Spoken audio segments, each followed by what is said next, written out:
Today we're going to be opening some Hot Wheels cars and Matchbox. Don't forget about the Matchbox.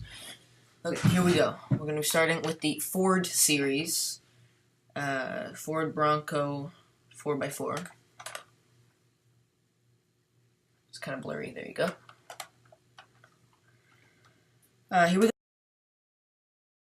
Here it is. It's nice matte black with a cool paint job and tan roof thing.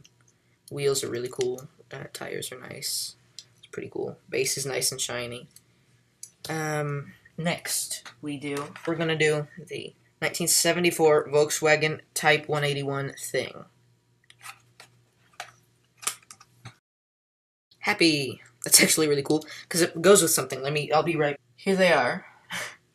This is a cute little pair of things and beetles and things. They look pretty cute together.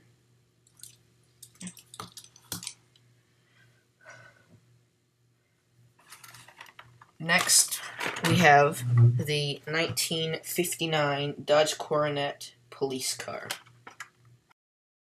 That one opened nice and clean. Here it is. Dodge police car, Coronet. 1959, looks pretty cool.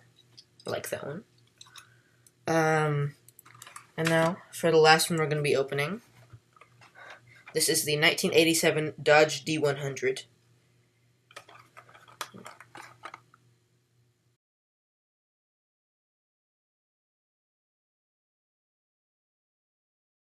Okay, here we go. Here you go. It is the 1987 Dodge D100 truck, rally truck thing. I think that's a pretty cool vehicle, and I'm happy with the turnout.